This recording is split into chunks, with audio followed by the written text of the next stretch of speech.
Hello, ഇന്നൊരു special day ആണ് കേട്ടോ. എല്ലാവരുടെ ലൈഫിലും എല്ലാ വർഷവും ഉണ്ടാകുന്ന ഒരു സ്പെഷ്യൽ ഡേ ആണ്. അതായത് എൻ്റെ ഡേറ്റ് ഓഫ് ബർത്ത് ആണെന്ന്. അപ്പോൾ അത് സ്പെഷ്യൽ ആവുന്നത് എങ്ങനെയാണെന്ന് വെച്ചാൽ നമ്മുടെ ഒപ്പമുള്ള ആളുകൾ നമ്മളെ ചേർത്ത് പിടിക്കുമ്പോഴും ആ ഒരു ദിവസം എന്തെങ്കിലും കുഞ്ഞു കുഞ്ഞു ഗിഫ്റ്റുകൾ നമ്മൾക്ക് സർപ്രൈസായിട്ട് കൊണ്ടുവന്ന് തരുമ്പോഴാണ് കേട്ടോ. അപ്പോൾ ഇന്ന് സ്കൂളുണ്ടായിരുന്നു, നല്ല മഴയായിരുന്നു. അപ്പോൾ കുട്ടികൾക്ക് 9th തുടങ്ങുള്ളൂ, ടീച്ചേഴ്സിന് ക്ലാസ് ഉണ്ടായിരുന്നു. അപ്പോൾ അങ്ങോട്ട് പോയിക്കൊണ്ടിരിക്കുകയാണ് കേട്ടോ. മഴ പെയ്തിട്ട് അവിടെയൊക്കെ നല്ല വെള്ളമാണ്, അതുകൊണ്ടാണ് സ്കൂൾ നീട്ടി വെച്ചിട്ടുള്ളത്. 9th സ്റ്റാർട്ട് ചെയ്യുള്ളൂ.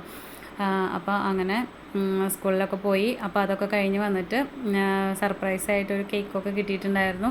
അപ്പോൾ അതൊക്കെ മുറിച്ചിട്ട് എല്ലാവരും കൂടെ കഴിക്കുകയാണ് കേട്ടോ. പിന്നെ ഒരു ഡ്രസ്സൊക്കെ കിട്ടിയിട്ടുണ്ട്.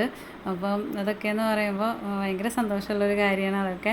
പിന്നെ വൈകിട്ട് സൂപ്പർ മാർക്കറ്റിൽ പോകാണ്ടായിരുന്നു, കുറച്ച് സാധനങ്ങൾ വാങ്ങിക്കാണ്ടായിരുന്നു, അതൊക്കെ വാങ്ങിച്ചു. പിന്നെ ഞങ്ങൾ ഫുഡ് പുറത്തുനിന്നാണ് കഴിച്ചത് കേട്ടോ. നെയ്ച്ചോറും ചിക്കനാണ് കഴിച്ചത്. അപ്പോൾ ഇത്രയുള്ള